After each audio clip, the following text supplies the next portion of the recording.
ಸಾಮಾಜಿಕ ಶೈಕ್ಷಣಿಕ ಸಮೀಕ್ಷೆ ನಿನ್ನೆಗೆ ಅಂತ್ಯ ಆಗಿದೆ ಸರ್. ಮನೆ ಮನೆಗೆ ಹೋಗಿ ಮಾಡ್ತಾ ಇದ್ರು.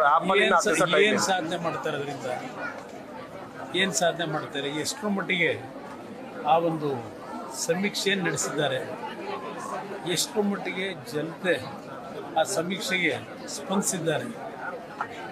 ಇಲ್ಲಿ ಇರ್ತಕ್ಕಂಥದ್ದು ಸರ್ಕಾರದ ಕಾರ್ಯಕ್ರಮ.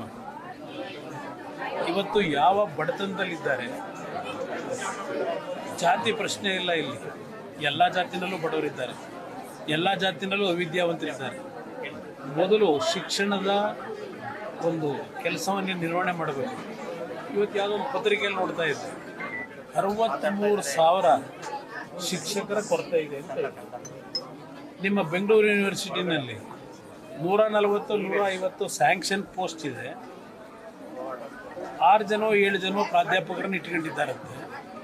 ಇಂಥ ಒಂದು ಸರ್ಕಾರ ಯಾವ ಸಮೀಕ್ಷೆ ಮಾಡಿ ಏನು ಸಾಧನೆ ಮಾಡಿ ಜನಗಳ ಬದುಕನ್ನು ಕಟ್ಕೊಡ್ತಾರೆ? ಇದು ಇರ್ತಕ್ಕಂಥ ಪ್ರಶ್ನೆ. ಸರ್ಕಾರದಲ್ಲಿ ಹಲವಾರು ಲೋಪದೋಷಗಳನ್ನ ಇಟ್ಕೊಂಡು ಈ ಸಮೀಕ್ಷೆಗೆ ದೊಡ್ಡ ಮಟ್ಟದಲ್ಲಿ ಪ್ರಚಾರ ಮಾಡ್ಕೊಂಡು, ಅದು ಸಿದ್ದರಾಮಯ್ಯರ ಸಮೀಕ್ಷೆ. ಅದು ನನ್ನ ಅಭಿಪ್ರಾಯದಲ್ಲಿ ಅವರ ಒಂದು ಕೆಲವು ಹಿಡನ್ ಅಜೆಂಡಾಗಳಿಗೆ ಮಾಡ್ಕೊಂಡಿರ್ತಕ್ಕಂಥ ಸಮೀಕ್ಷೆ. ಅದು ನಾಡಿನ ಜನತೆಯ ಉದ್ಧಾರಕ್ಕೆ ಮಾಡಿರ್ತಕ್ಕಂಥ ಸಮೀಕ್ಷೆ ಅಲ್ಲ. ಟನಲ್ ಬಗ್ಗೆ ನೋಡೋಣ. ಈಗ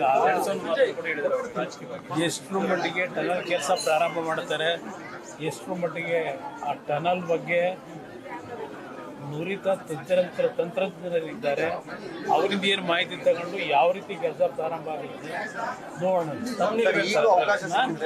ನಾನು ಹೇಳ್ತಕ್ಕಂಥದ್ದು, ಅದರಲ್ಲೂ ಬೆಂಗಳೂರು ನಗರದಲ್ಲಿರ್ತಕ್ಕಂಥ ಪ್ರತಿನಿತ್ಯ ಜನತೆಯ ಸಮಸ್ಯೆ ಏನಿದೆ, ಸಮಸ್ಯೆಗಳು ಬಗೆಹರಿಬೇಕು ಅವರಿಗೆ, ಜನತೆಗೆ.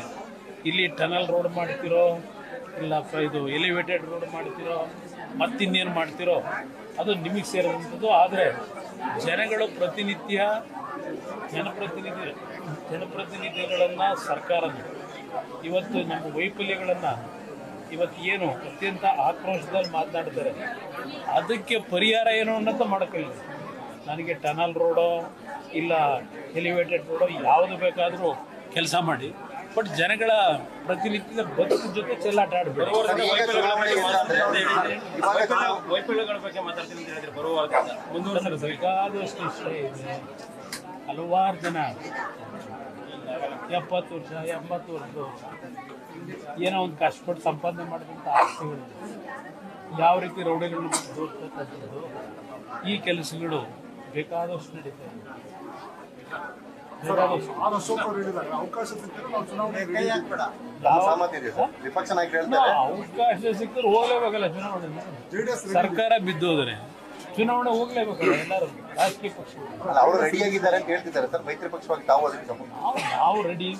ಆಗಲೇಬೇಕಲ್ಲ, ನಮ್ಮ ಜವಾಬ್ದಾರಿ. ಎಲ್ಲ ಪಕ್ಷಗಳು ಚುನಾವಣೆಯ ಒಂದು ವಾತಾವರಣ ಬಂದ ರೆಡಿ ಆಗಲೇಬೇಕು.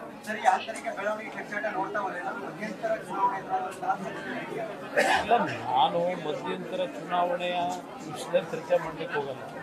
ಸರ್ಕಾರಕ್ಕೆ 136 ಸೀಟ್ ಜನ ಕೊಟ್ಟಿದ್ದಾರೆ. ಸಂಪೂರ್ಣ ಅವಧಿ ಮುಗಿಸ್ಕೊಳ್ಳೋದಕ್ಕೆ ಅವರಲ್ಲಿರ್ತಕ್ಕಂಥ ಸಮಯಗಳನ್ನು ಬಗೆಹರಿಸಿ ಕೆಲಸ ಮಾಡಲಿಕ್ಕೆ ಪ್ರತಿನಿತ್ಯ ಯಾವುದೋ ಒಂದು ಸರ್ವೆ ರಿಪೋರ್ಟ್ ನೋಡಿದೆ, ಯಾರೋ ರಿಟೈರ್ಡ್ IAS ಆಫೀಸರೇನೋ ಕೊಟ್ಟಿದ್ದಾರೆ. 137-138 ಭರವಸೆ ಕೊಟ್ಟಿದ್ದರು. ಅದರಲ್ಲಿ 7 ಭರವಸೆನೂ ಈಡೇರಿಲ್ಲ ಅಂತ ಹೇಳಿ ಇವತ್ತು ಒಂದು ವರದಿ ನೀವೇ ಮಾಡಿದ್ದೀರಿ. ಅದರಿಂದ ಇಲ್ಲಿ ಪ್ರಶ್ನೆ ಬರೀ ಘೋಷಣೆಗೆ ಸೀಮಿತ ಆಗಿದೆ. ಜನಗಳ ಹಲವಾರು ಸಮಸ್ಯೆಗಳೇನಿದೆ, ಆ ಸಮಸ್ಯೆಗಳನ್ನು ಪರಿಹಾರ ತರ್ತಕ್ಕಂಥ ನಿಟ್ಟಲ್ಲಿ ಕೆಲಸ ಮಾಡ್ರಪ್ಪ ಅಂತ ಹೇಳಿ ಮಂಡ್ಯ ಸಭೆ ಮಾಡಿದ್ದೀವಿ, ರಾಜ್ಯ ಪ್ರವಾಸ ಮಾಡಿದ್ದೀವಿ. ಶುರು ಮಾಡಿ ಸದ್ಯದಲ್ಲೇ ಶುರು ಮಾಡಿದ್ದಾರೆ. ಸಂಘಟನೆ ದೃಷ್ಟಿಯಿಂದ ನಾನು ಸಹ ರಾಜ್ಯಾದ್ಯಂತ ಪ್ರವಾಸಕ್ಕೆ ಸಮಯ ನಿಗದಿ ಮಾಡಬೇಕಂತ